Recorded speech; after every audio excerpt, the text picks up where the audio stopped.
I take a little bit different tack than many of the speakers here, and that is, I think by we, I mean anyone here is already starting to live through the impact of climate change, and that impact is going to get more and more severe. And if the effect will be minimum only if you're a rich person from a rich country, then you can sustain your way through it without so terribly. But would you rather live in Bangladesh or in the Netherlands, right? Both are low-lying countries. Both are going to be faced with severe problems from the sea level rise. One of them has the resources to try and handle it to some extent. There's still going to be disasters and so forth. But for all of us, it's already impacting us, and the impact will get greater and greater. And if you were a poor to upper middle class person in Hungary, you're going to feel that very noticeably over the next couple of decades. So I wanted to sort of change the topic to talk about how you can innovate for a sustainable world. That is, how you can secure a future for humanity. Because humanity's future is going to be changed. It's only a question of how much and how can we mitigate things to make the impact on individuals to be reasonable. So I was at a global climate change conference, and at the end, in the discussion sections, one of the participants got up and asked me a question about, how much population can the world sustain, and so forth. And he phrased it in such a way that I knew that he expected me to say the world population is already too great. And I said, well, actually we could sustain a world that has many more times, at least 3 times as many people as exist on the Earth today. It would be a different Earth than we're used to, a different world than you're used to living on. People would live in drawers, right? You go to sleep in a drawer at night. You would eat food from genetically modified plankton. You would have an existence that's more restricted on what you can do, but you could still support a world with 20 billion people in it without without necessarily making it so that there were terrible catastrophes. But it may not be the world that you want to live in. And that's the real issue that faces us. What kind of world are we going to be living in for the next 20 years, the next 50 years? That's the choice that faces the individuals. So I'm going to talk about how is it that we might innovate to have a secure future for humanity. Whoops, so went too fast. So this is a non-trivial question, because the global challenges for meeting human needs for food, water, and energy are really intricately intertwined with each other and with society in ways that are very complicated. So if we're going to have a realistic vision of a sustainable future, we're going to have to understand, design, model the whole interconnected food, energy, and water system. So this is a challenge which is beyond the engineering challenges that we have solved up to the present. We're going to have to deal with them in a much more sophisticated way, but we're doing that in a lot of ways. If you think about the oil and gas pipelines, the telecommunication systems, the things that go on in the world, some were engineered, some were not. One of the things we're facing is the power grid, and making a modern power grid and making it work. That's one of the big challenges we have. So this is the greatest challenge facing humanity, because it's about humanity's existence, and it's going to require advances in science, advances in engineering, economics, practice, and policy. And because, Heinemann is here, I say law also, but that goes without saying that that's an impact. So just look at this little simple diagram about agriculture, right? About securing food. So if you look at it, you realize food is much more complex subject than you would think, because you depend on farmers or machines that do the farming, and they have a set of knowledge and beliefs that has been installed, and this is what you'll see. Many of the things, if we magically got a global consciousness and decided to make the world green, the installed base we have would take on the order of 40 years to turn over to make it completely green. Some changes we can make very quickly, but some changes take 40, 50 years to do it. One of them is just farmers' knowledge and beliefs. How do farmers do their practice? What have they seen growing up? What have they learned in the schools and so forth? And the social system the same way. There's a big interaction between the farmers and the social system, but hidden down there about sustainable yields is the issues of soil biota. Soil is not just dirt. There is a lot of biological systems. There's a whole ecosystem in the soil, right? You kind of know that because you've heard about earthworms, you've heard about biomes, about you have to rotate crops and so forth. There is a huge amount of structure that's not man-made, but is nature-made in the soil biota. And so you start looking at the economic system, the political system, how much energy you have to put into the farm. You realize it's very, very connected. And I'll show you how that actually gets connected to other things, but it's connected to water and water quality. There are places in the world now where the water is not only so bad you can't drink it, but it's so bad you can't use it for farming, and so bad you can't use it for manufacturing. I mean, that's a really serious problem in terms of water quality. So all of these things tie together in a more complex way than most people talk about it and think about it.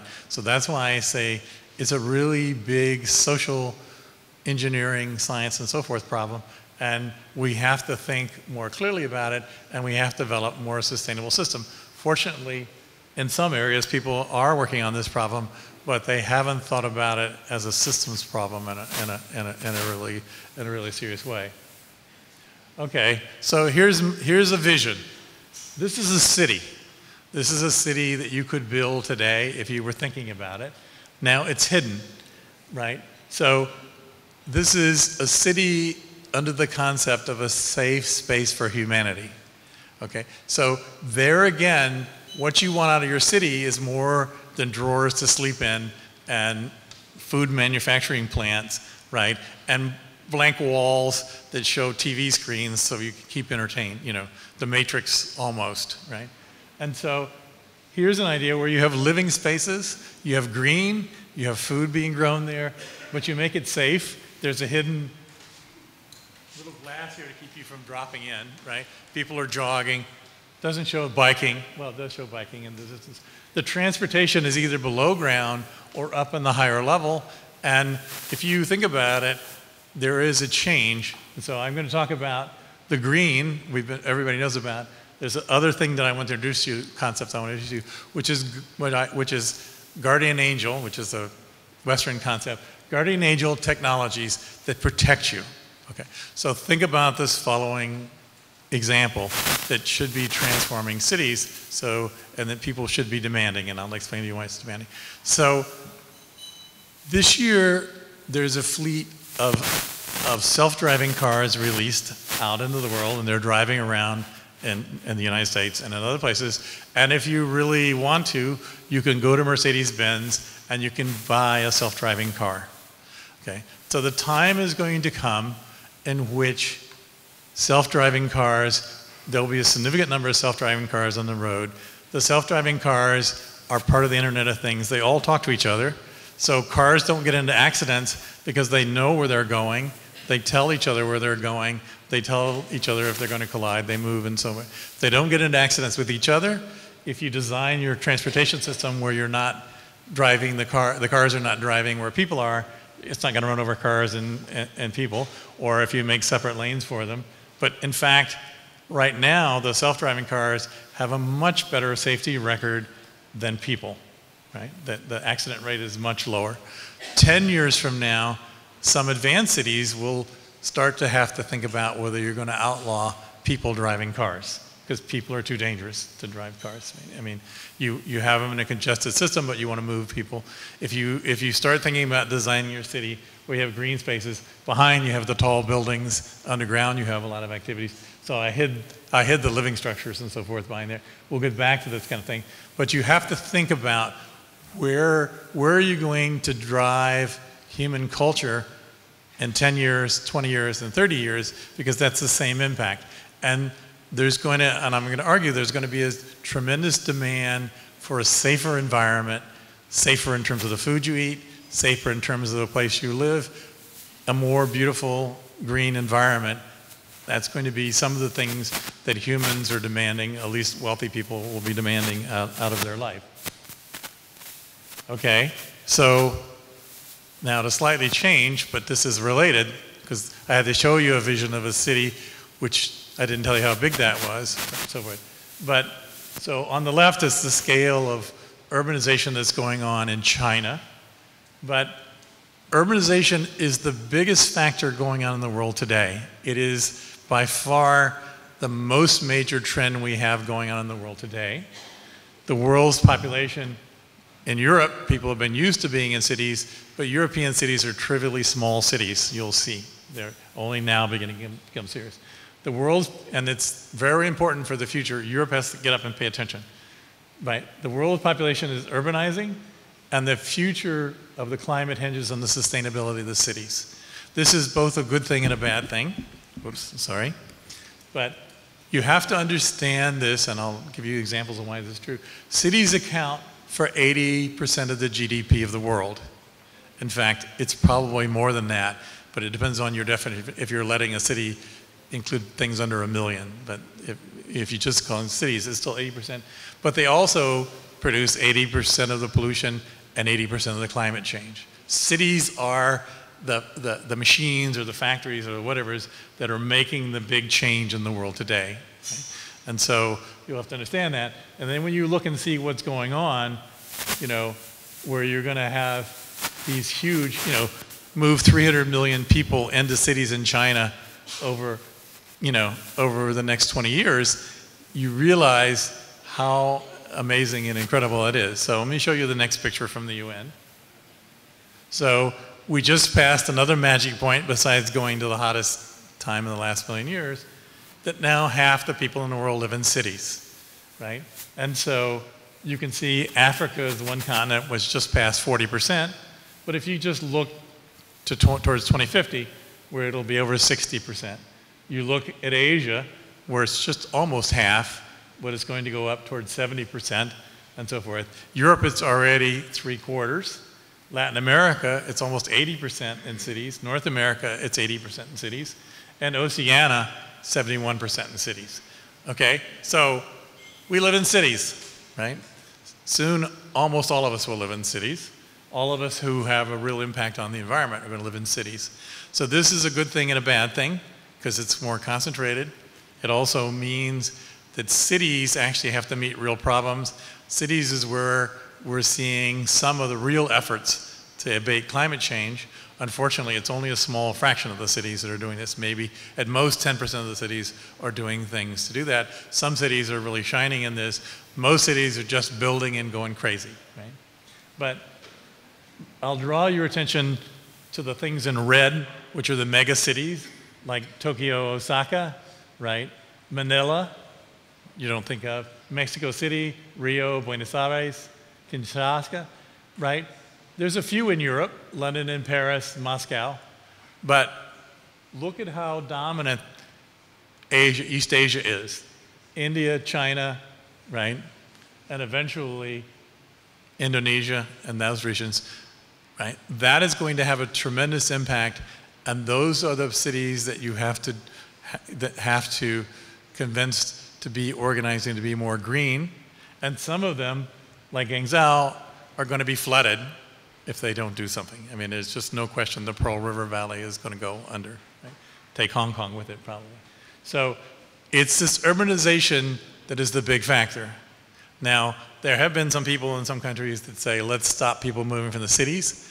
In fact, a lot of the people in Bombay are there illegally, right? Because the Indian government didn't give them permits, but they went anyway. Why do people go to cities? Here's the reason. Turns out there are scaling laws about cities. So in the top graph, it's the log of the population, 100,000, million, 10 million, and the log of the salaries. Goes up, but it goes up faster than linear. The slope is greater than 1. You go to the city, there are more jobs, you make more money, and you have more opportunity, right? That's all great if you're a poor person. You come from a poor village, you go to the city, you tend to do much better than you would if you stayed in your village. That's why people go to cities, right? That's why we invented cities, that's why we have them. Okay? It turns out there are other things that happen. If you look down the next one, again, the 100,000, million, 10 million, and look at the log of the creativity, it has an even higher slope, right? In fact, the more people there are in a city, the more creativity you give, but it's faster than the number of people in the city. It goes as a higher power, right? So now when you think about cities, you think about what's the purpose of the city? How should I make my city work in order to gain that? So look at this next figure. So there's a sublinear region. This is a thing we see in biological systems and some other systems, right? Let me go in the middle, in the green, where it's the linear region. If you have, 1 million people, and you go to 10 million people, you have to have places for 1 million people, then 10 million people to live. So that's just linear. But the amount of material you need to make it can be less because you can make high-rise buildings, you can share walls, you can do things. You can be in the sublinear region for building materials. You can be efficient. So biological systems, you take the shrew, it has a very high metabolism. You take the elephant or a whale, it has a low metabolism, right? The lifetime goes the same way. You gain economies of scale by doing cities. So you see you need less road surface, you need less other things. The employment you need everybody to be employed, but you can give them higher paying jobs and better jobs. So there's economies of scale if you design your city right. There's the sort of the linear region, and then there's the superlinear region, right? And what you see, you get total wages, you get super creatives, you get more inventors, you get more patents, you get more employment, and you get much more R&D employment, okay? Because you're creating new things and you're doing that, right? So you can measure these parameters. So there's a lot of stuff. You also get more crimes, right? There's some people are not good, but there's more opportunity for them in the city and they go and commit more crimes, right? So this is one of the problems that I was talking about. There's some people that I know and some of my colleagues and I are trying to create a cosmic, a global consciousness by using the web rather than some mysterious field. We're actually trying to do that. One of the problems we're going to have is how do we prevent the people who prey on people, keep the thing open and prevent the people who prey on people from doing that. So if you look at this, you start to realize there's a reason to have cities, that is to make connections and to have putting together people who be creative, invent new things, create new factories and new jobs and new things like that. But you also have the opportunity to make them more efficient, more energy efficient, more green and so forth, because a lot of the things that go on, the gathering of energy is mostly being gathered for the city. The food is mostly being produced for the population that live in cities. The cities have a much bigger footprint that you would understand. So when a city makes the choices for green options, it has a bigger impact. It helps create a market, it helps do that sort of thing. So here's some example. This is again complicated, but here's some example of how you can start to think to design your cities better. And the first thing you do is make it so people can walk as much as possible to their activities, because that's the most efficient way to do it. And you may do it by clustering things, making people's jobs and their homes and their shopping close to each other, or by having a very efficient mass transit system that brings people quickly from node to node. But you want to have people be walking, you want to have them connected, and it turns out there's a second benefit. So the next thing you see is to connect the transit, and cycle means bicycle. So Copenhagen here is an unbelievable stellar example where they created bike lanes and special snow throwers so that they can keep the bike lanes open even when the car lanes are not, right? So that the people can keep biking. So why do you want people to walk and to bike? Well, it's very much more effective about energy. Keeps you much more reliable. You don't have to worry somebody's going to blockade your energy or oil or your gas because you've got your legs, right? And you got your bicycle. But it makes you healthier. So 50% lower chance of getting colorectal cancer if you walk, right? But for every kilometer that you bike each day, it saves the city $1 in healthcare costs. Okay. It turns out there are secondary great benefits for building in a system that's very energy efficient, ecological, and more suited to the human, right? Sitting in chairs all day is not what humans are made for. We all know that. They're made to walk. Bicycling is a kind of a walking, but it's the way. So if you design your city carefully, you can do quite a lot of there. And you densify. The densify cuts commuting time and cost, but it also allows you to be more efficient about what's going on. So there are some cities being built, formally and informally. So one of the things, half the cities in the world are being built informally. That means that refugees, people come into the slums, like in Rio, they create favelas, right? Or in the Sudan, there are these great camps, right? 1 million people in tents, right? The informal cities, they're not architecture design, they come, right? And people who come illegally to Mumbai and so forth, they just go and make a slum and so forth. But there are some cities that are actually designed, and many of them are designed to look grandiose, but not to be real efficient cities, right? And so that's an issue about changing your mind and thinking about those problems, right? But so, there's mixed use. That's about, what's going on. There's an example of having good, public transit boosts property values for Bogota and for Hong Kong, two very different kind of things. But down below is what commuting costs you, right? So Beijing made itself very spread out. It costed about 20% of its productivity because people spend their time in traffic, or they resist going places because the traffic is so bad. But you can see Rio, Sao Paulo, Beijing are examples of cities where the commuting time is just a killer. It hurts the productivity of the city, hurts the city's ability to be really a functioning and a safe environment for people. Now, Sao Paulo and Rio also have reputations for not being so safe environments for other reasons, if we think about it. So if you do walking, biking, and public transit, you get improved air quality, you get better health, you get a much smaller carbon footprint, and you get decreased car dependence, which is good in many different ways, because every city, even with the broad avenues and everything, cannot handle the traffic and the parking issues. I mean, the parking becomes a major issue in a lot of things.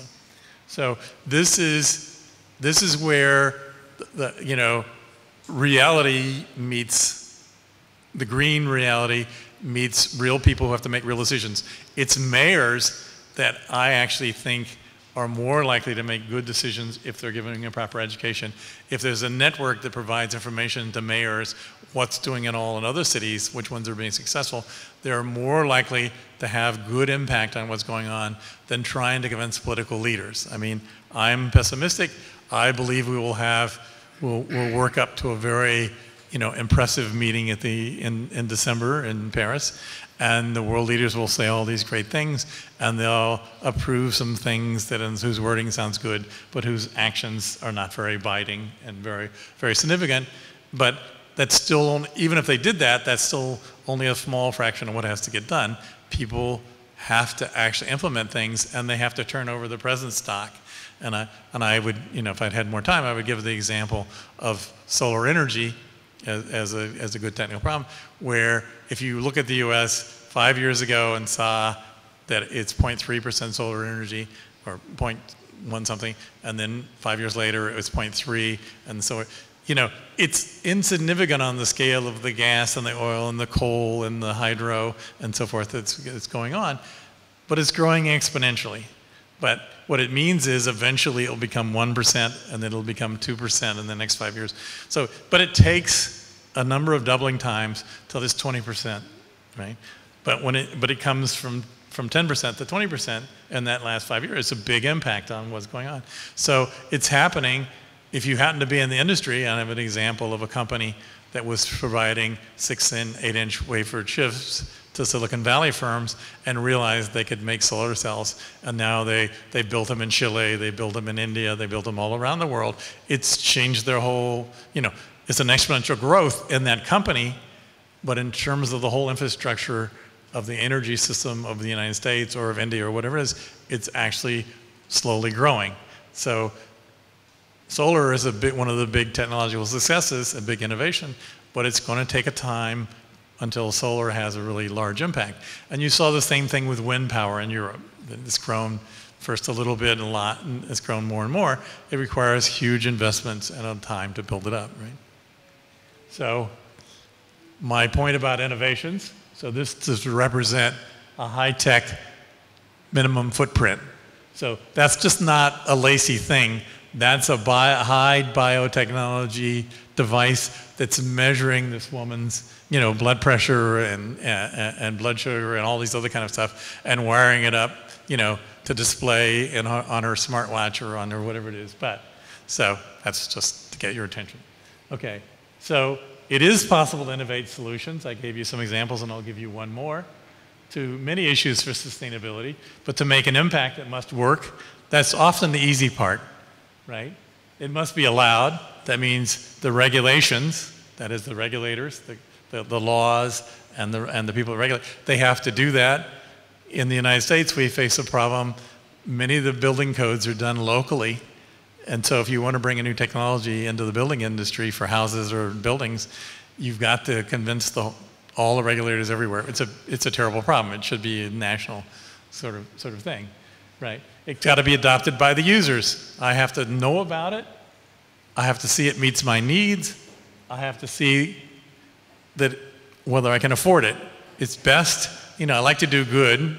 I come from a city where people bought the most hybrid cars anywhere in the world. They got like a third of all the hybrid cars when Toyota first came out with them. And right, that was a political statement, right? But it also was cool, high-tech toy. But people will buy things if it's cost-effective. They'll do it if it's truly cost-effective and good for them, or provides them convenience and service they can't get other ways.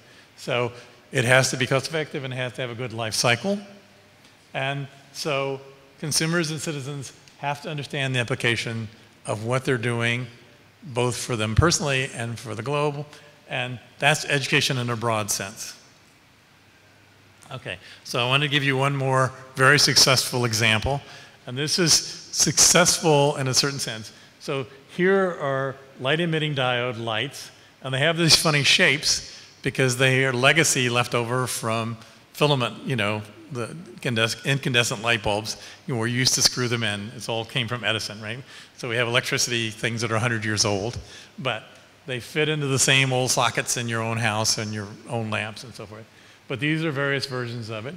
And it's very incredible because the government actually provided money. I know that because I and a couple of my colleagues got some money from the Department of Energy to help invent the green LEDs. And the Nobel Prize went not so long ago for inventing the blue LEDs. So now we can make beautiful white light from the LEDs, which is nicer light than the incandescent light, which was the next best solution we had over the incandescent bulbs. Okay, so I overwrite this. So the issue is that LEDs have been tremendously successful. First, the government actually invested some, and so did the private sector. Then they actually came into being. People are starting to adopt them. They're somewhat more expensive, except over the life cycle. But in the United States, the government has actually passed a law you cannot buy incandescent bulbs anymore. A lot of people complain, but that's really a wise thing that the U.S. has done that does that. And so I give an example of that, of Los Angeles, which is an example of a city, or soon to be a mega city. 40% of the energy of a city in the United States goes to lighting.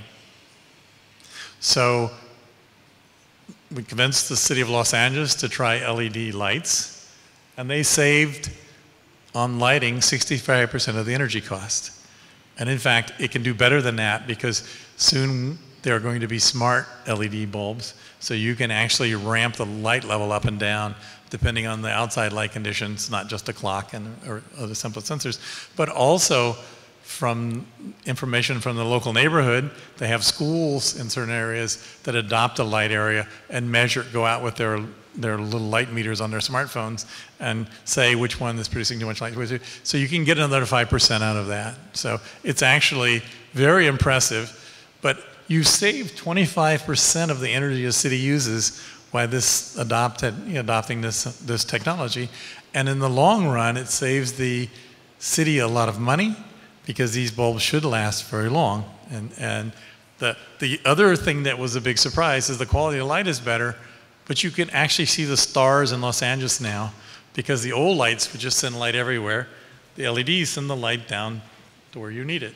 Right? So that's an example of a tremendous innovation and success that was a mixture of government and private activities and being adopted. You saw them first in cars because of reliability. Now you're seeing them being adopted into the whole private sector. So I have two sets of conclusions here. Cheap sensors are going to continue to monitor both the environment and you, right? I'm carrying a little sensor that monitors my activity. You know, if I had the right kind of watch on, I can measure many other things about me and so forth. You can see the environment. You can see the effects on your person immediately. So as these become more and more common, we'll have a lot more knowledge about our environment and our own actions. And from that better knowledge that we get from these sensors and from what information is available, we will demand a better and safer environment. So we will see accidents. The leading cause of death and dismemberment by accidents is automobile accidents. So we're going to demand that no humans are allowed to drive. We're going to see accidents go from the fourth leading cause of death, right, to minors, because we're going to have the guardian angels like the self-driving cars, right? And that's while we're making progress in medicine, so the death rate from all diseases is going to go down. So one of the reasons accident rate is rising up is because we're pushing down on the other causes of death, right? So we're going to demand a cleaner and a greener environment. The more education we have with the young people about the impact on the environment and so forth, the more they will eventually drive. So my program is make the innovations you can that make sense that people will adopt and educate so that as people realize the cost for cleaning up the environment, though bad, are not as terrible as the cost of having the changing environment get worse and worse, because we're going to see it get worse and worse. So that's an example of a sensor you can measure. Sorry, I meant to push that. So I say embrace the future, get the dreams you need. The new technologies can benefit humans and can make the earth more sustainable. And make sure you're keeping your eye out for the guardian angel technologies to make your life safer and better. Thank you.